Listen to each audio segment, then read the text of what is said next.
An important indigenous leader is found dead in Honduras. Plus, one of Brazil's top lawmakers will face trial over corruption. Thanks so much for joining us. For teleSur's English, this is From the South, and I'm Coddy Weddle.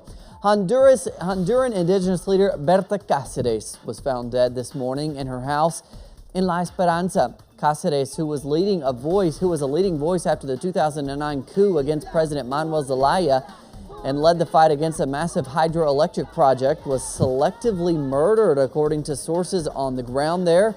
Caceres had been receiving death threats and had been continuously harassed by the Honduran police, which is why many believe the state was behind the murder. The United Nations confirmed that Central America is now playing a central role in world drug trafficking routes. Now, according to the UN body which monitors international trafficking, Central America is becoming a distribution center for drug cartels. Experts believe that the diminished institutional presence characteristic of the region's governments is allowing the business to flourish.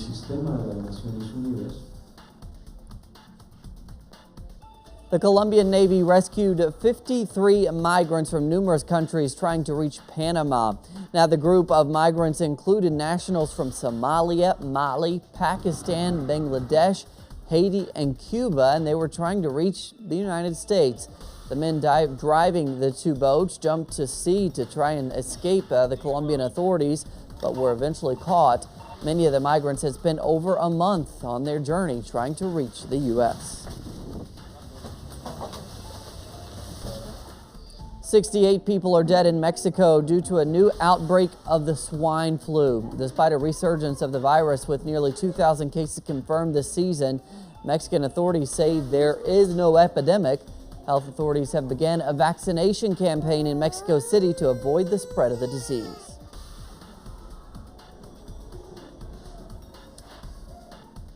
Mining company Samarco, owned by Brazil's Weddle and British BHP Billiton, has come to a settlement with the Brazilian state for last November's massive spill after one of the company's dams broke, flooding a village in Minas Gerais.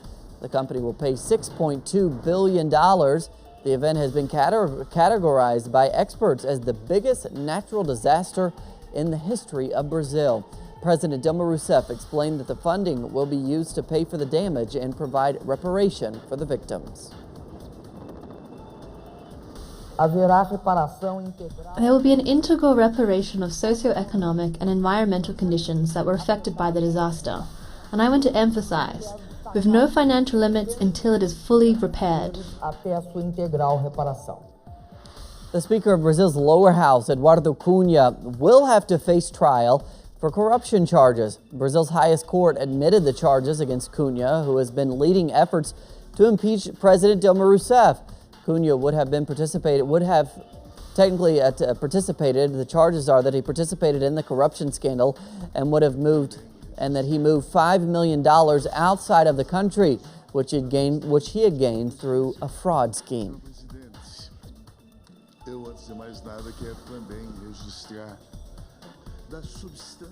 In Venezuela now, the Supreme Court has issued a ruling against the National Assembly's plans to remove judges.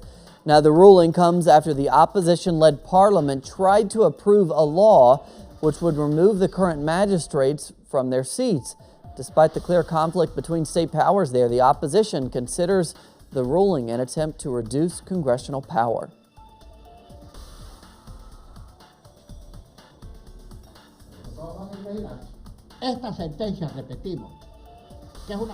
And shortly after that ruling, opposition members decided to protest violently against it. The protest was very small. Authorities warned that the provocative reaction might seek to help victimize opposition militants and reinforce the lawmakers' views.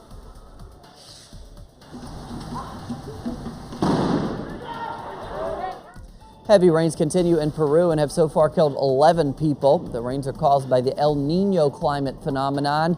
Authorities have deployed military personnel to the areas most affected by the flooding to help in rescue and relief work.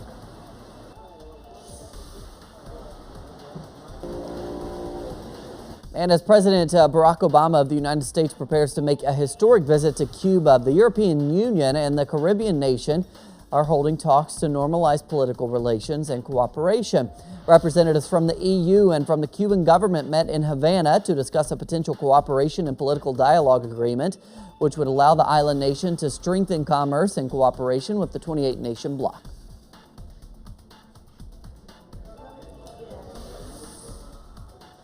Austrian President Heinz Fischer also visited Havana to strengthen economic ties and commercial exchange with the island there. Fischer met with President Raúl Castro and expressed confidence in a new stage of relations between the EU and Cuba. Fischer also delivered a speech at the historic University of Havana, which was attended by dozens of students. Former Republican U.S. presidential nominee Mitt Romney gave a speech earlier today. He was rebuking his party's 2016 party frontrunner Donald Trump. Now, among other things, Romney accused Trump of just being a bully and dishonest. Here's what I know. Donald Trump is a phony, a fraud. His promises are as worthless as a degree from Trump University.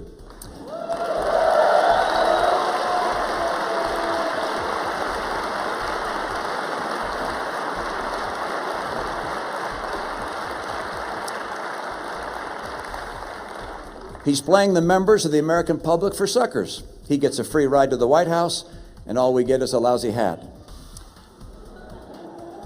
His domestic policies would lead to recession. His foreign policies would make America and the world less safe. He has neither the temperament nor the judgment to be president, and his personal qualities would mean that America would cease to be a shining city on a hill.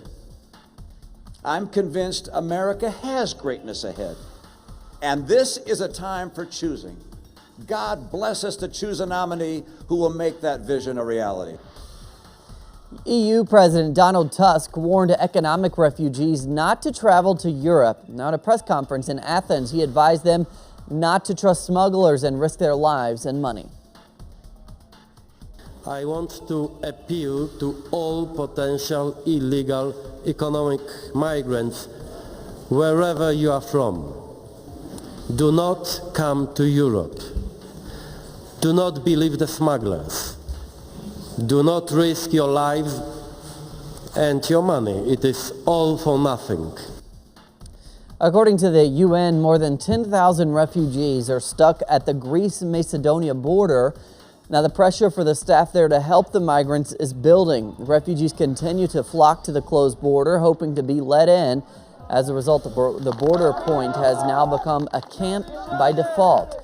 The UN says there is need for food there, medicine, and shelter in order to take care of the refugees while they wait for a resolution.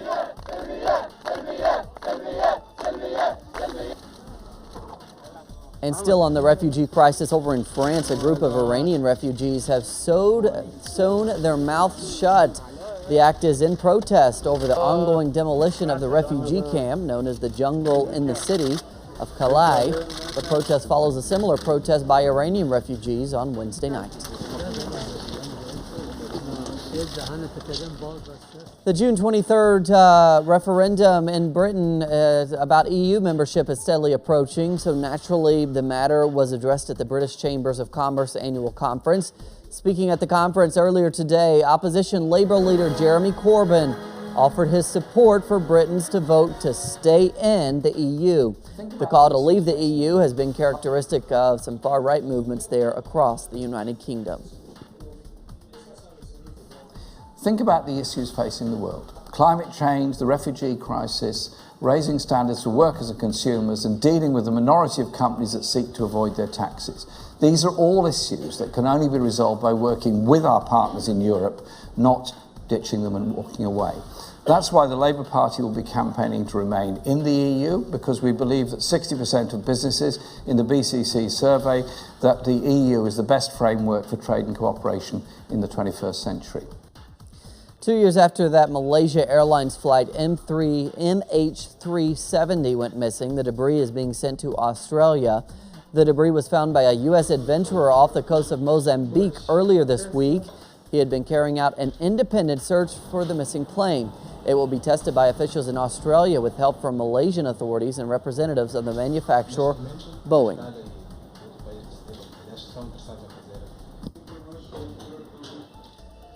Spain's Princess Cristina is standing trial for fraud and tax evasion. Earlier this morning, her husband said she was innocent. The princess has refused to answer the prosecutor's questions.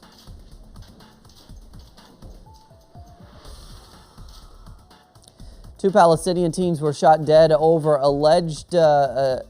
alleged stabbing in Nablus. More now with Noor Harrison. The Israeli occupation forces arrested a Palestinian young girl Thursday morning after she stabbed and lightly wounded an Israeli police officer on Route 90 near the Palestinian village of Al-Auja in the Jordan Valley. Earlier on Wednesday, Israeli soldiers shot the two Palestinian teens near the Eli settlement in the West Bank city of Nablus after they allegedly stabbed an Israeli settler. Palestinian sources identified the young men as Labib Azzam and Mu'min Zigluan from Koryut village north of the occupied city. It's very clear that the occupation authorities and settlers are carrying out field executions against the Palestinian youths in cold blood. Yesterday, two Palestinian teens were shot dead in Kiryat village in Nablus. A Palestinian young girl was also shot this morning over an alleged stabbing attack in Jericho. Such practices aim to kill the awareness of the Palestinian people and thwart their anger, which was translated into a wide-scale popular uprising in early October. According to the Israeli sources, the Palestinians infiltrated into the settlement and attacked a settler while he was on his way to work. The sources added that the soldiers directly targeted the attackers, causing their immediate death. An Israeli spokesman said that the infiltrators were armed with knives and clubs and suggested that a gun was found later on the place also belonged to them. Local sources in Kiryat village said that the boys disappeared after the evening prayers, pointing out that their family members were searching for them. About 180 Palestinians and 30 Israelis have been killed since a wave of violence broke out between Palestinian youth and Israeli settlers in the occupied territories last October. Noor Harrison, teleSur's TV, Gaza. Two female militants who were killed by Turkish police after they attacked a police bus in Istanbul have been identified as members of the leftist DHKPC militant group. The militant group claimed responsibility for the attack through a statement posted on a website close to the group.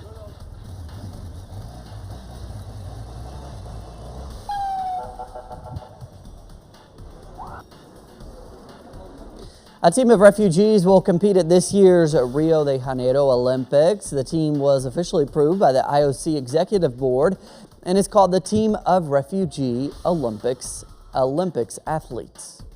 This team will enjoy all the privileges like the other teams and athletes, and by welcoming the team of refugee Olympic athletes to the Olympic Games Rio 2016, we want to send a message of hope for all refugees of the world.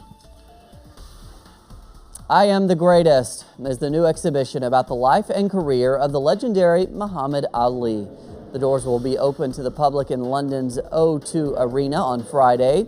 In the exhibition are big screen films of almost all Ali's great fights, along with videos and artifacts that trace his journey to Olympic gold and his 3 world championships.